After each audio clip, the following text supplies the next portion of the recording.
ഇറാനെ ലക്ഷ്യമാക്കി മധ്യപൂർവേഷ്യയിൽ അമേരിക്കയുടെ സൈനിക വിന്യാസങ്ങൾ ഏകദേശം അത് പൂർണ്ണ തോതിൽ എത്തിക്കഴിഞ്ഞിരിക്കുന്നു. അതിനാൽ തന്നെ ഏത് നിമിഷവും പൊട്ടിത്തെറിക്കാൻ പോകുന്ന ഒരു അഗ്നിപർവ്വത സ്ഫോടന സമാനമായിട്ടുള്ള സാഹചര്യമാണ് അവിടെ നിലനിൽക്കുന്നത്. രണ്ട് പ്രധാനപ്പെട്ട അപ്ഡേറ്റ്സ് ഈ ദിവസങ്ങളിൽ സംഭവിക്കുന്നു.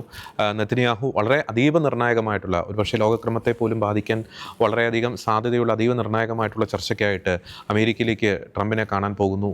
ഖമേനി, ഇറാൻ്റെ ഭരണം കൈയാളുന്ന ഖമേനി മാളത്തിൽ ഒളിക്കുന്നു. ഈ സംഭവവികാസങ്ങൾ നൽകുന്ന സൂചന എത്രത്തോളം അതീവ നിർണായകമാണ് ഈ ഒരു ആഴ്ച പശ്ചിമേഷ്യയെ സംബന്ധിച്ചിടത്തോളം? ഈ ഒരു വിഷയമാണ് നിലപാട് എന്ന ഒരു പ്രോഗ്രാമിലെ ഇന്നത്തെ എപ്പിസോഡ് ഞങ്ങൾ ചർച്ച ചെയ്യാൻ ആഗ്രഹിക്കുന്നത്. ഞാൻ ജോർജിയനോടൊപ്പം ഉള്ളത് റോബിൻ ജോൺ. മധ്യപൂർവേഷ്യയിലെ, പ്രത്യേകിച്ച് പശ്ചിമേഷ്യ കേന്ദ്രീകരിച്ച് ഇപ്പോൾ നടന്നുകൊണ്ടിരിക്കുന്ന ആ ഒരു സംഘർഷാവസ്ഥ, അതിൻ്റെ ഒരു മൂർധന്യാവസ്ഥയിലേക്ക് നീങ്ങിക്കൊണ്ടിരിക്കുന്നു എന്നതിൻ്റെ സൂചനകളാണ് പുറത്തു വന്നുകൊണ്ടിരിക്കുന്നത്. ഈ ആഴ്ച തീർച്ചയായിട്ടും അമേരിക്ക, ഇസ്രായേൽ, ഇറാൻ ആ ഒരു സംഘർഷവുമായി ബന്ധപ്പെട്ട് ഈ ആഴ്ച അതീവ നിർണായകം തന്നെയാണ് എന്ന കാര്യത്തിന് യാതൊരു തർക്കവുമില്ല. അതിന് സാധൂകരിക്കാൻ ഒന്ന് രണ്ട് പോയിന്റ്സ് അല്ലെങ്കിൽ ഒന്ന് രണ്ട് സംഭവവികാസങ്ങൾ ഞാൻ എടുത്തു കാണിക്കാൻ തുടക്കത്തിൽ തന്നെ ആഗ്രഹിക്കുകയാണ്. അതായത്, ഒന്നാമത്, ഈ ബുധനാഴ്ചയോടുകൂടി ഇസ്രായേൽ പ്രധാനമന്ത്രി ബെഞ്ചമിൻ നെതന്യാഹു അമേരിക്കയിലേക്ക് എത്തി ഡൊണാൾഡ് ട്രംപുമായിട്ട് കൂടിക്കാഴ്ച നടത്തുന്നുണ്ട്. ഈ ഡൊണാൾഡ് ട്രംപിൻ്റെ സെക്കൻഡ് ടൈം, ആ കാലയളവിൽ ഇത് ഏകദേശം 7ാമത്തെ തവണയാണ് നെതന്യാഹു ഡയറക്റ്റ് ട്രംപുമായിട്ടുള്ള കൂടിക്കാഴ്ച നടത്തുന്നത്. അപ്പോൾ ഇനി ഈ സംഘർഷങ്ങളുടെ പോക്ക് എങ്ങോട്ടാണ്? എങ്ങനെയായിരിക്കും ഇറാനെ അമേരിക്കയും ഇസ്രായേലും ചേർന്ന് ഒരു ആക്രമണം നടത്തുക, ഇറാനെതിരെ ആക്രമണം നടത്തുക, അല്ലെങ്കിൽ ഇസ്രായേലിൻ്റെ ഒരു ഡിമാൻഡ് അത് ട്രംപുമായി പങ്കുവെക്കുന്നതിനാണ് നെതന്യാഹു അവിടേക്ക് എത്തുന്നതെന്നാണ് അന്താരാഷ്ട്ര നിരീക്ഷകർ പറയുന്നത്. പ്രധാനമായും ഇപ്പോൾ ഇസ്രായേൽ മുന്നോട്ട് വയ്ക്കുന്ന രണ്ട് പ്രധാനപ്പെട്ട ഒരു കാര്യങ്ങളുണ്ട്. ഒന്ന്, ഈ ന്യൂക്ലിയർ ഇഷ്യൂ ആയിട്ട് ബന്ധപ്പെട്ടുള്ള, അത് ഓൾറെഡി ചർച്ചകൾ നടക്കുന്നുണ്ട്. രണ്ടാമത്തെ പ്രധാനപ്പെട്ട ഒരു കാര്യമുണ്ട്, ഈ ഇറാൻ്റെ ബാലിസ്റ്റിക് മിസൈൽ പ്രോഗ്രാംസ്. അതിനെതിരെ ശക്തമായിട്ടുള്ള പ്രതികരണമാണ് ഇസ്രായേൽ നടത്തിയിരിക്കുന്നത്. അത് ഏത് വിധേനയും അത് നിർത്തിയേ മതിയാകൂ എന്ന ആ ഒരു ശക്തമായിട്ടുള്ള താക്കീത് ഇസ്രായേൽ നൽകി കഴിഞ്ഞിരിക്കുന്നു. പക്ഷേ മറു സൈഡിൽ നിന്ന് ഇറാൻ്റെ പ്രതികരണം, അത് ജോൺ പങ്കുവയ്ക്കുമെന്ന് ഞാൻ മനസ്സിലാക്കാൻ സാധിക്കുന്നു, അതിനോട് അംഗീകരിച്ചിട്ടില്ല. ഇസ്രായേലിൻ്റെ ആ ഒരു തീരുമാനത്തോട് അല്ലെങ്കിൽ ആ ഒരു പ്രതികരണത്തോട് ഇറാൻ അനുകൂലമായിട്ടല്ല പ്രതികരിച്ചിരിക്കുന്നത്. രണ്ടാമത്തെ പ്രധാനപ്പെട്ട ഒരു കാര്യമുണ്ട്, ഇപ്പോൾ അവിടെ മതഭരണം അല്ലെങ്കിൽ അവിടുത്തെ ഭരണം കൈയാളുന്ന മതപുരോഹിതനായിട്ടുള്ള ഈ ഖമേനി കഴിഞ്ഞ 36 വർഷത്തിനിടെ മുടങ്ങാതെ അറ്റൻഡ് ചെയ്യുന്ന ഒരു ചടങ്ങുണ്ട്. അതായത് ഈ എയർഫോഴ്സ് കമാൻഡേഴ്സുമായിട്ടുള്ളൊരു മീറ്റിംഗ്. അത് ഈ ഖമേനി കഴിഞ്ഞ ദിവസം സ്കിപ്പ് ചെയ്തു എന്നാണ് മനസ്സിലാക്കാൻ സാധിക്കുന്നത്. അതിൻ്റെ ഒരു പ്രത്യേകത എന്ന് പറയുന്നത്, നമുക്കറിയാം, ഈ ഇസ്ലാമിക് റവല്യൂഷൻ ആരംഭിച്ച ആ കാലഘട്ടത്തിൽ, അല്ലെങ്കിൽ ഇസ്ലാമിക് റവല്യൂഷനിലൂടെ ഈ ഖമേനി ഭരണകൂടം ഇറാനിലേക്ക് വന്ന ആ ഒരു കാലഘട്ടത്തിൽ ഇറാൻ്റെ നിലവിലുള്ള എയർഫോഴ്സ് സംവിധാനം അല്ലെങ്കിൽ എയർ കമാൻഡേഴ്സ് ഈ ഖമേനിയോട് അല്ലെങ്കിൽ ഈ മുല്ലാക്ക ആ ഒരു ഭരണകൂടത്തോട് കൂറ് പ്രഖ്യാപിച്ചതിൻ്റെ ഒരു സ്മരണയ്ക്കായിട്ടാണ് എല്ലാ വർഷവും ഈ എയർഫോഴ്സ് കമാൻഡേഴ്സുമായിട്ട് ഈ ഖമേനി, അല്ലെങ്കിൽ നേരത്തെ ഖൊമേനി ആയിരുന്നു, ഇപ്പോൾ ഖമേനി, മീറ്റിംഗ് നടത്തുന്നത്. 89-ൽ അദ്ദേഹം അധികാരത്തിൽ വന്നതിന് ശേഷം കോവിഡ് കാലഘട്ടത്തിൽ പോലും ഈ ഒരു മീറ്റിംഗ് സ്കിപ്പ് ചെയ്തിട്ടില്ല. അപ്പോൾ ഈ സംഘർഷം മൂർധന്യാവസ്ഥയിൽ നിൽക്കുമ്പോൾ ഒരു സ്വയം രക്ഷയ്ക്കായിട്ട് ഖമേനി മാളത്തിൽ ഒളിച്ചു എന്നതിൻ്റെ സൂചനയാണ് ഇപ്പോൾ പുറത്തു വരുന്നത്. ഞാൻ ആദ്യമേ ജോണിലേക്ക് വരികയാണ്. ജോൺ, ഒരു സൈഡിൽ അമേരിക്കയും ഇസ്രായേലും ശക്തമായിട്ടുള്ള താക്കീത്, ശക്തമായിട്ടുള്ളൊരു അൾട്ടിമേറ്റം ഇറാന് നൽകുന്നുണ്ട്.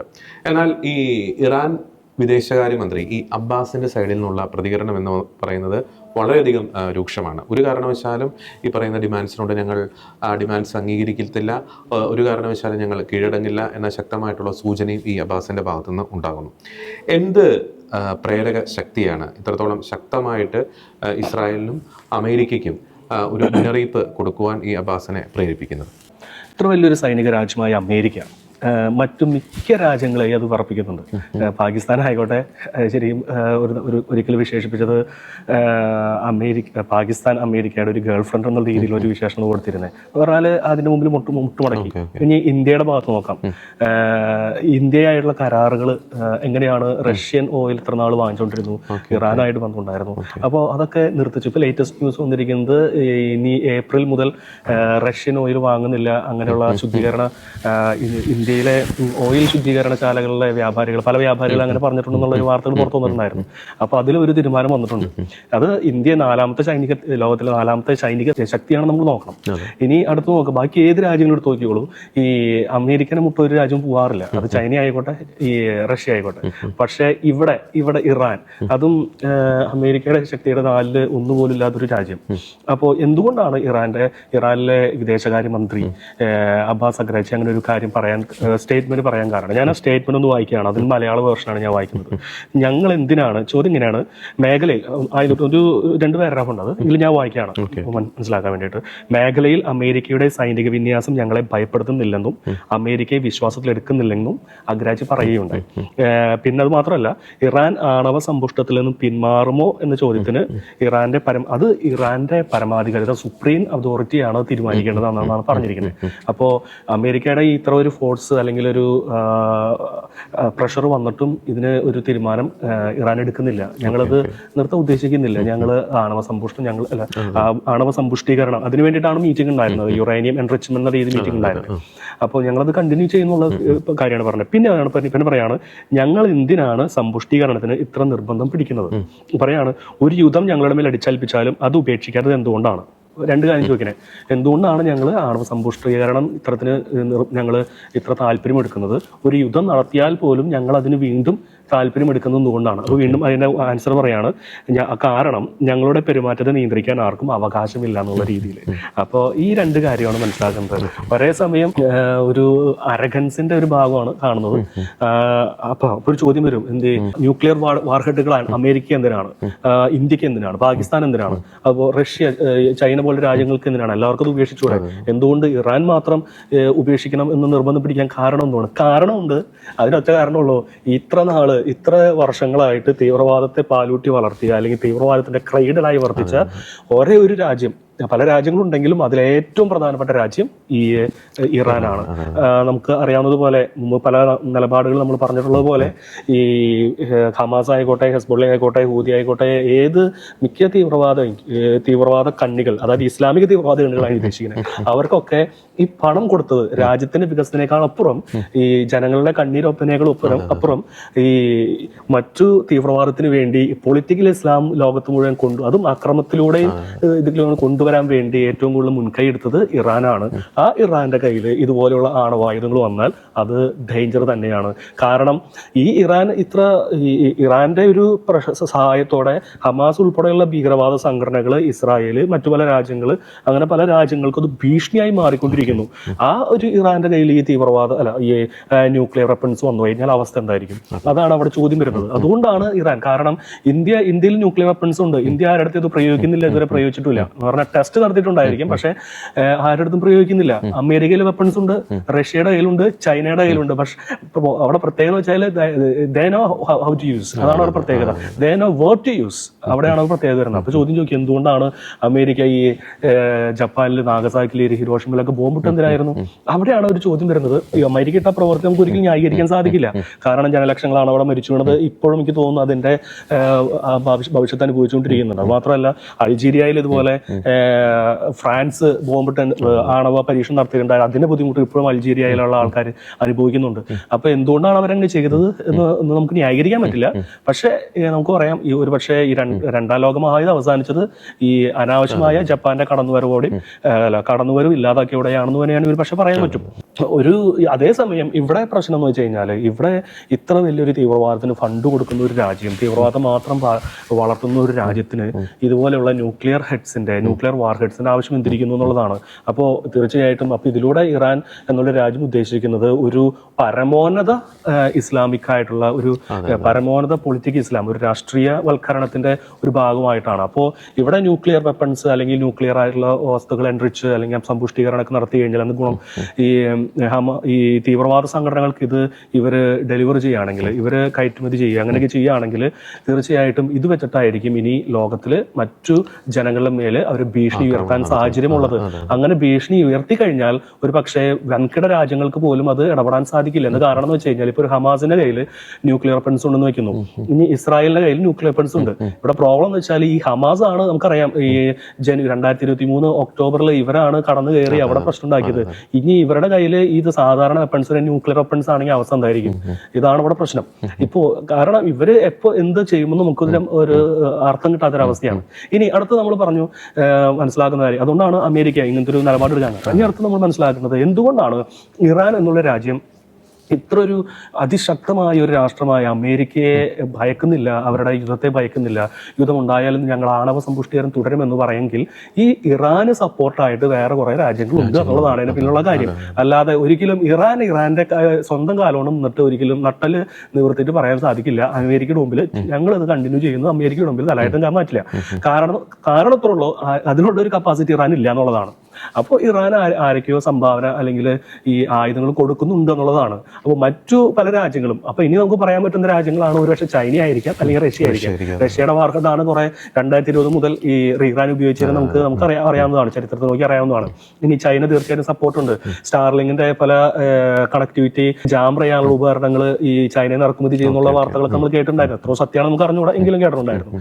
അപ്പോൾ ഇങ്ങനെ കുറച്ച് കാര്യങ്ങൾ. അപ്പൊ ഈ രണ്ട് രാജ്യങ്ങളും ഒരു പക്ഷേ ഈ ഇറാന് ബാക്കപ്പ് ചെയ്യുന്നുണ്ടായിരിക്കും ഒരു പക്ഷെ നട്ടിൽ നിവർത്തി ഇങ്ങനെ പറയാനുള്ളൊരു ഒരു ചങ്കൂറ്റം കാണിക്കാൻ ഇറാന് സാധിക്കുന്നത് എന്നാണ് നമുക്ക് മനസ്സിലാക്കാൻ സാധിക്കുന്നത്. അല്ലാതെ ഒന്നും സാധിക്കില്ല. ഇനി ഇപ്പൊ നേരത്തെ പറഞ്ഞ പോലെ 37ാമത്തെ പ്രാവശ്യമാണ്, 37ാമത്തെ തവണയായിരിക്കണം ഈ എയർഫോഴ്സ് കമാൻഡേഴ്സിന്റെ ആ ഒരു ഇതില് ഖമേനി പങ്കെടുക്കേണ്ടിയിരുന്നത്. എന്തുകൊണ്ട് പങ്കെടുക്കുന്നില്ല? തീർച്ചയായും നിങ്ങൾക്ക് പേടിയുണ്ട്, അങ്ങനെ ഒരു പക്ഷെ മാളത്തിൽ ഒളിക്കുകയോ അല്ലെങ്കിൽ എങ്ങനെയായിരിക്കാം. പക്ഷേ ഇവിടെ ഈ വിദേശകാര്യമന്ത്രി എന്ന് പറയുന്ന ആൾക്ക് തീർച്ചയായിട്ടും ഖമേനി നിർദ്ദേശം കൊടുത്തിട്ടുണ്ടാവണം. പക്ഷെ അതേസമയം ഖമേനിയുടെ ഭാഗം സുരക്ഷിതമാക്കി മാറ്റിവെക്കുകയും ചെയ്യും. ഈ ഇറാനിലെ ജനതകളൊക്കെ മരിച്ചാലും ഇറാനിലെ മറ്റു ആൾക്കാർ ഒരുപക്ഷെ IRGs ഒക്കെ അതിൽ ആൾക്കാരൊക്കെ ഉന്നത നേതാക്കൾ മരണപ്പെട്ടാലും ഞാൻ മരിക്കാൻ പാടില്ല, ഞങ്ങളുടെ കുടുംബം രക്ഷപ്പെടണം എന്നുള്ളൊരു ചിന്ത ഖമേനിക്കുണ്ട്. ഖമേനി നിസ്സാരക്കാരനല്ല, ആർത്തിയാശം വിവരമുള്ള ആളാണ് എന്ന് എനിക്ക് തോന്നുന്നു. എങ്കിലും നമ്മൾ മനസ്സിലാക്കേണ്ട കാര്യം ചൈനയെ സപ്പോർട്ട് ചെയ്യുന്ന മറ്റു രാജ്യങ്ങൾ അല്ലെങ്കിൽ ആയുധം കൊടുക്കുന്ന മറ്റു രാജ്യങ്ങളുള്ളത് കൊണ്ട് മാത്രമാണ് ഈ ഇറാന് അമേരിക്ക എന്നുള്ള ഇത്ര വലിയ സാമ്പത്തിക അല്ലെങ്കിൽ ആയുധ സന്നാഹമായി ഇത്ര രാഷ്ട്രത്തിന് മുമ്പിൽ ഞങ്ങളൊന്നിനും ഭയക്കുന്നില്ല എന്നൊക്കെ പറയാൻ കാരണം. അപ്പൊ അതിനുള്ള ഓൾറെഡി തയ്യാറെടുപ്പുകൾ ഒരു പക്ഷേ ഇറാനിൽ മുമ്പേ തന്നെ നടത്തിയിട്ടുണ്ടാവും, അതിനുള്ള മാർക്കറ്റ്സ് അവരുടെ കയ്യിൽ ഉണ്ടാവായിരിക്കാം. മാത്രമല്ല ഈ റഷ്യ, ചൈന ഉൾപ്പെട്ട രാജ്യങ്ങൾ ഈ ഇറാന് സപ്പോർട്ടായിട്ട് നിൽക്കുന്നുണ്ടാവായിരിക്കാം. അതുകൊണ്ടായിരിക്കാം ഒരു പക്ഷേ ഇങ്ങനെയുള്ള ഒരു സംസാരം വരാൻ കാരണം. ഓക്കെ, അത് കറക്റ്റാണ്. കാരണം എന്ന് വെച്ചാൽ ഈ പറയുന്നത് പോലെ ഈ ഇറാന്റെ പ്രഖ്യാപിത ലക്ഷ്യം എന്താണ്? ആ ഇസ്ലാമിക ഭരണകൂടം ജന്മമെടുത്തത് എന്ത് ലക്ഷ്യം വെച്ചിട്ടാണ്? അതായത് 2 ലക്ഷ്യങ്ങളാണ്, death to America, death to Israel. ഇങ്ങനെ ഒരു പ്രഖ്യാപിത ലക്ഷ്യവുമായിട്ട് മുന്നോട്ട് പോകുന്ന ഒരു രാജ്യത്തിൻ്റെ കയ്യിലേക്ക് ന്യൂക്ലിയർ വെപ്പൺ വന്നു കഴിഞ്ഞാൽ, ഇപ്പോൾ ജോൺ പറഞ്ഞതുപോലെ ന്യൂക്ലിയർ വെപ്പണോ അല്ലെങ്കിൽ ബലാസ്റ്റിക് മിസൈലോ വന്നു കഴിഞ്ഞാൽ അത് തീർച്ചയായിട്ടും ഏറ്റവും കൂടുതൽ ഭീഷണി സൃഷ്ടിക്കുന്നത് ഇസ്രായേലിനായിരിക്കും. അതിനകത്ത് യാതൊരു തർക്കവുമില്ല. ഒറ്റൊരു ന്യൂക്ലിയർ വെപ്പൺ ഇസ്രായേലിലേക്ക് വീണ് കഴിഞ്ഞാൽ പിന്നെ ഇസ്രായേൽ എന്ന രാജ്യം ഭൂമുഖത്തില്ല.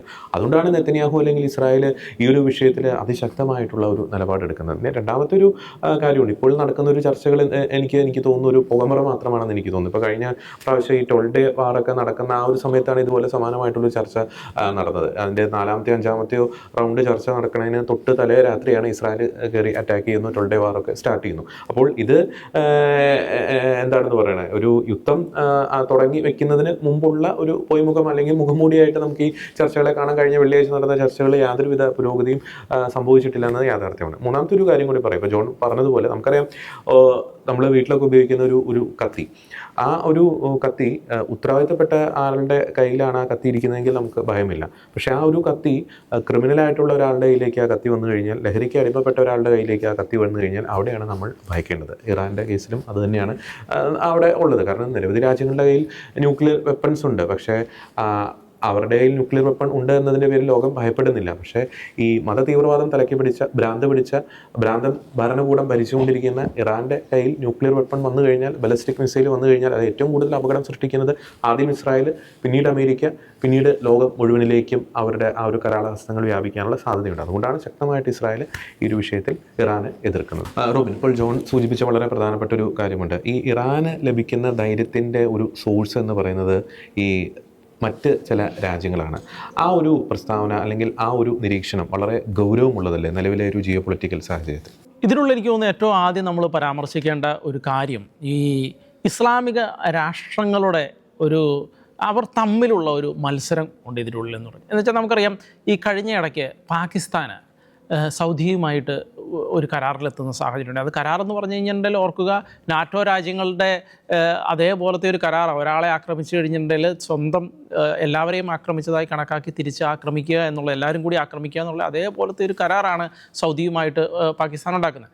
അതുപോലെ തന്നെ ആ കരാറ് മറ്റൊരു തരത്തിലേക്ക് എന്ന് വെച്ചാൽ സൗദി, പാകിസ്ഥാൻ, അതുപോലെ തന്നെ തുർക്കി ഈ 3 രാജ്യങ്ങളും ഉൾക്കൊള്ളുന്ന ഒരു രീതിയിലേക്ക് ഇതേപോലെ ഉൾക്കൊള്ളുന്ന രീതിയിലേക്ക് ഈ കരാർ മാറ്റുന്നതിനൊക്കെയുള്ള ഒരു ശ്രമങ്ങളും ചർച്ചകളും എല്ലാം ഇപ്പോൾ നടന്നുകൊണ്ടിരിക്കുന്നുണ്ട്. അപ്പോൾ എന്തുകൊണ്ട് ഇപ്പോൾ അത് സംഭവിച്ചു എന്ന് നമ്മൾ ചോദിച്ചാൽ, പാകിസ്ഥാനെ എന്തുകൊണ്ട് ഇത്രയും തരിപ്പണമായിട്ട് സാമ്പത്തികമായി തരിപ്പണമായിട്ടുള്ള ഒരു രാജ്യമായിട്ടും എന്തുകൊണ്ട് ഇസ്ലാമിക രാജ്യങ്ങൾ ഉയർത്തിപ്പിടിച്ചുകൊണ്ട് നടക്കുന്നു എന്ന് പറയുമ്പോൾ പലപ്പോഴും അതിനെ അനലൈസ് ചെയ്യുന്ന രീതി എന്ന് പറയുന്നത് പാകിസ്ഥാൻ്റെ ന്യൂക്ലിയർ വെപ്പണുള്ള ഒരേ ഒരു ഇസ്ലാമിക രാജ്യമാണ് പാകിസ്ഥാൻ എന്നുള്ളൊരു വശമുണ്ട്. അപ്പോൾ എനിക്ക് തോന്നുന്നു സൗദിയുടെ തന്നെ ഏതോ ഒരു ഉദ്യോഗസ്ഥനോട് ഒരിക്കൽ എന്തുകൊണ്ടാണ് നിങ്ങൾ ന്യൂക്ലിയർ വെപ്പണെക്കുറിച്ച് ചിന്തിക്കാത്തത് അല്ലെ ചെയ്യാത്തത് എന്ന് ചോദിക്കുന്നൊരു സമയത്ത് അവർ പറയുന്നുണ്ട്, എന്തിനാണ് ഇച്ചിരി പൈസ കൊടുത്തു കഴിഞ്ഞാൽ പാകിസ്ഥാൻ്റെ അടുത്തൊന്ന് കിട്ടുമല്ലോ എന്നുള്ളൊരു രീതിയിലുള്ള ഒരു ചർച്ചകൾ നടന്ന ഇതിനെക്കുറിച്ചുള്ള ചില റിപ്പോർട്ടുകളൊക്കെ വരുന്ന സാഹചര്യമുണ്ട്. എന്ന് വെച്ചാൽ അതുപോലെ ഉള്ള ഒരു രാജ്യമാണ് പാകിസ്ഥാൻ എന്ന് പറയുന്നത്. ഇനി രണ്ടാമത് നമ്മൾ ഇപ്പോൾ ഈ ഇറാൻ്റെ കാര്യത്തിലേക്ക് വരാം. എന്തുകൊണ്ടാണ് അമേരിക്ക ഇത്ര കാര്യമായിട്ട് ഇറാനുമായിട്ട് ചർച്ചകളിലേക്ക് പോകണം, ഇറാൻ ഇതുപോലെ എന്തുകൊണ്ട് ഇറാൻ ഇത്ര ഇമ്പോർട്ടൻസ് കൊടുക്കുന്നു? ഇത് ഇറാൻ അങ്ങനെ അടിച്ചൊന്നുമില്ലാതാക്കാൻ കഴിയുന്ന ഒരു രാജ്യമാണ് എന്നുണ്ടെങ്കിൽ ഇപ്പോൾ 12 ദിവസത്തെ ഒരു യുദ്ധം നടത്തി അങ്ങനെ തീർക്കാൻ പറ്റുന്ന ഒരു രാജ്യമായിരുന്നുവെങ്കിൽ ഇപ്പോൾ അമേരിക്കയുടെ 2 വലിയ ബോംബുകൾ, ബങ്കർ ബസ്റ്റർ ബോംബുകൾ കൊണ്ടുപോയിട്ട് ഇറാനിലിട്ട് തീർക്കാൻ പറ്റുന്നതായിരുന്നു ഇറാൻ്റെ ന്യൂക്ലിയർ ഫെസിലിറ്റികൾ അല്ലെങ്കിൽ ന്യൂക്ലിയർ അംബീഷൻസ് എന്നുണ്ടെങ്കിൽ എന്തിനാണ് പിന്നെയും ഈ ചർച്ചകൾക്ക് പോകുന്നത് എന്നുള്ളതാണ്. ഇപ്പോൾ ഓർക്കുക, ഈ ചർച്ചകളിൽ വെക്കുന്ന ഡിമാൻഡുകൾ എന്തൊക്കെയാണ്? ഈ ചർച്ചകളിൽ വെക്കുന്ന ഡിമാൻഡ് എന്ന് പറയുന്നത് ഏറ്റവും പ്രധാനമായിട്ടും ന്യൂക്ലിയർ വെപ്പണ് അതിനെക്കുറിച്ചുള്ള ആസ്പിറേഷൻസ് ഇറാൻ്റെ ആസ്പിറേഷൻസ് ഒട്ടും ഉണ്ടാകാൻ പാടില്ല. അതുപോലെ ഈ ന്യൂക്ലിയർ എൻറിച്ച്മെൻറ്റ് എന്നുള്ള എല്ലാ ഫെസിലിറ്റികളും ഇല്ലാതാക്കുക. അതുപോലെ തന്നെ ഈ ന്യൂക്ലിയർ എൻട്രി ചെയ്ത ന്യൂക്ലിയർ അത് വേറെ എങ്ങോട്ടെങ്കിലും ഏതെങ്കിലും രാജ്യത്തേക്ക് മാറ്റുക. ഇങ്ങനെയൊക്കെ ഉള്ളതാണ് ഏറ്റവും പ്രധാന കരാർ, ഏറ്റവും പ്രധാന ചർച്ച നടക്കുന്ന സാധനം അതൊക്കെയാണ്. അപ്പോൾ എന്തുകൊണ്ടാണ് ഇത്രയും ആക്രമണം നടത്തി 12 ദിവസം ആക്രമണം നടത്തി അമേരിക്ക വലിയ 2 ബോംബുകളൊക്കെ കൊണ്ടുപോയിട്ട് എല്ലാം തീർന്നത്? പിന്നെ എന്തിനാണ് ഇതിനു വേണ്ടി ചർച്ചകൾ നടത്തുന്നത്? അപ്പോൾ അവിടെയാണ് നമുക്ക് മനസ്സിലാക്കാൻ കഴിയുന്നത് അതുള്ളത് കൊണ്ടാണ്, ന്യൂക്ലിയർ വെപ്പൺ ഉള്ളത് കൊണ്ടാണ് ഈ ചർച്ചകൾ നടക്കുന്നത്, ഇത്ര ഇമ്പോർട്ടൻസ് ഇറാന് കൊടുക്കുന്നത് എന്നുള്ളതാണ്. അത് തന്നെയാണ് ഇറാൻ്റെ തുറുപ്പ് ചീട്ട് എന്ന് പറയുന്നത്. അത് തന്നെയാണ് ഇറാൻ ചർച്ചകൾ നടത്താം എന്ന് പറയുമ്പോഴും അവർ രഹസ്യമായിട്ട് എൻറിച്ച്മെൻറ്റ് നടത്തുന്നത് 60% എൻറിച്ച്മെൻറ്റ് നടത്തിയ യുറേനിയം അവരുടെ അടുത്തുണ്ടെന്ന് അവർ തന്നെ പറയുന്നു. അപ്പോൾ അവർ തന്നെ പറയുമ്പോൾ അതിൻ്റെ അർത്ഥം 60% എൻറിച്ച്മെൻറ്റ് നടത്തിയ യുറേനിയം ഉണ്ടെന്നുണ്ടെങ്കിൽ അത് വെപ്പൺ ഗ്രേഡ് അതിനുവേണ്ടി മാത്രമുള്ളതാണ്. ഊർജ്ജത്തിൻ്റെ ആവശ്യത്തിന് വേണ്ടിയിട്ട്, ഊർജ്ജത്തിൻ്റെ പർപ്പസിന് വേണ്ടിയിട്ട് അത്രയും എൻറിച്ച് ചെയ്ത യുറേനിയത്തിൻ്റെ ആവശ്യമില്ല. അപ്പോൾ കാര്യങ്ങൾ അതുതന്നെയാണ്. ഇറാനെ സംബന്ധിച്ച് ഈ മിഡിൽ ഈസ്റ്റിൽ നമ്മൾ കാണുന്നതിനപ്പുറത്ത് ഇസ്ലാമിക രാജ്യങ്ങൾ തമ്മിൽ ഒരു ഡൊമിനൻസിന് വേണ്ടിയുള്ള ഒരു മത്സരം നടക്കുന്നുണ്ട്. അത് തുർക്കിയുടെ കാലിഫേറ്റ് വെച്ചിട്ട് തുർക്കി ഡൊമിനേറ്റ് ചെയ്യാൻ വേണ്ടി മത്സരമുണ്ട്. സൗദിയെ സംബന്ധിച്ച് സൗദിയാണ് ഏറ്റവും മക്കയും മദീനയും ഒക്കെ ഉള്ള സ്ഥലമാണ് സൗദി. അങ്ങനെ ഒരു മത്സരം നടക്കുന്ന, സൗദി ഏറ്റവും തലപ്പത്തിരിക്കുന്ന അങ്ങനെ ഒരു മത്സരം നടക്കുന്നുണ്ട്. ഈ പാകിസ്ഥാനാണ് ഇവിടെ ആണവായുധമുള്ള ഒരു മുസ്ലിം രാഷ്ട്രമാണ്. അങ്ങനെ ഒരു മത്സരം പാകിസ്ഥാൻ, അതാണ് പാകിസ്ഥാനെ ഇവരാരും തള്ളി പറയാത്തത്. അതുകൊണ്ടാണ് ഇവർക്ക് ഈ പാകിസ്ഥാൻ്റെ ആയുധങ്ങൾ അതെല്ലാം മേടിച്ച് വെച്ചിട്ട് പാകിസ്ഥാനിലേക്ക് പണം ഒഴുക്കാൻ ഇവർക്കൊരു മടിയില്ലാത്തത് അതുകൊണ്ടാണ്. അതുപോലെ തന്നെ സൈന്യം, പാകിസ്ഥാനിൽ എത്ര കോടിക്കണക്കിന് മനുഷ്യരുണ്ട്. അതുപോലെ തന്നെ പ്രൊഫഷണലായിട്ടുള്ളൊരു സൈന്യമാണ് പാകിസ്ഥാൻ്റേത്. അത്ര പ്രൊഫഷണലായിട്ടുള്ള സൈന്യം ഈ ഇസ്ലാമിക രാഷ്ട്രങ്ങളിൽ ഏതാണുള്ളത്? അപ്പോൾ ഇങ്ങനെയൊക്കെയുള്ള സ്ഥലത്തേക്കാണ് ഇറാൻ്റെ കടന്നുവരവ്. അവിടെ ഷിയ സുന്നികളും തമ്മിലുള്ളൊരു സംഭവമുണ്ട്. ഷിയ എന്ന് പറയുന്ന ആ ഒരു വിഭാഗം ശക്തമാണ് എന്നും ഉയർന്നു നിൽക്കുന്നതാണെന്നും അത് മിലിറ്ററിയിൽ ലോകത്തെ ഏത് രാജ്യത്തെയും വെല്ലുവിളിക്കാൻ കഴിയുന്ന ഒരു പ്രസ്ഥാനമാണ് എന്നും എല്ലാവരെയും അവരുടെ മുന്നിൽ നിൽക്കാനുള്ള നിൽക്കുക എന്നുള്ളത് ഇറാൻ്റെ ഒരു ചോയ്സാണത്. അങ്ങനെ നിൽക്കുക എന്നുള്ള ഇറാൻ്റെ ഒരു ആവശ്യമാണത്. അപ്പോൾ അങ്ങനെയുള്ള പല രീതിയിലുള്ള ഒരു പ്രഷറുകൾ ഇതിൻ്റെ ഇടയിൽ മറ്റൊരു വശത്ത് നിൽക്കുന്നുണ്ട് എന്നുള്ളതാണ്. നോക്കുക, അമേരിക്കയെ ഏറ്റവും കൂടുതൽ പണം കൊടുത്ത് സുഖിപ്പിച്ച് നിർത്തിയേക്കുന്ന രാജ്യങ്ങളാക്കിയ സൗദി, ഖത്തർ ഇവരെല്ലാമാണ്, UAE എല്ലാമാണ് ഇതെല്ലാം ചെയ്തേക്കുന്നത്. അപ്പോൾ അവരെന്തിനാണ് അമേരിക്കയെ ഇതുപോലെ പണം കൊടുത്ത് സ്വാധീനിച്ച് അമേരിക്കയിൽ ഇപ്പോൾ ഈ കഴിഞ്ഞ പ്രാവശ്യം ഡൊണാൾഡ് ട്രംപ് അധികാരത്തിൽ വന്നതിന് ശേഷം ഏകദേശം $3 ട്രില്യൺ ഇൻവെസ്റ്റ്മെൻറ്റ് അവർ വാഗ്ദാനം ചെയ്തേക്കുന്നതെന്നാണ് പറയുന്നത്. എത്ര ബില്യൻ്റെയാണ് ഇപ്പോൾ ആയുധങ്ങൾ ഇറക്കുമതി ചെയ്തേക്കുന്നത്. ഈ സൗദി തന്നെ ഏകദേശം പാട്രിയോട്ട് 730 പാട്രിയോട്ടിക് മിസൈലുകളാണ് ഈ കഴിഞ്ഞ ദിവസം ഏകദേശം $6 ബില്യൺ ഇടപാടാണ് അമേരിക്കയുമായിട്ട് നടത്തിയേക്കുന്നത്. അപ്പോൾ എന്തുകൊണ്ടാണ് അമേരിക്കയെ അവർ ഇതുപോലെ ചേർത്ത് നിർത്തിയേക്കുന്നത് എന്നുള്ളത് ചോദിക്കുമ്പോൾ അതിനുള്ള മറുവശം എന്ന് പറയുന്നത് ഇറാനാണ്. അവരെ സംബന്ധിച്ച് ഷിയ എന്ന് പറയുന്ന ഒരു രാജ്യം ഇതുപോലെ ഉയർന്നു നിൽക്കുന്നത് അവരെ സംബന്ധിച്ചും അവർക്ക് വലിയ താല്പര്യമില്ല എന്നുള്ളതാണ്.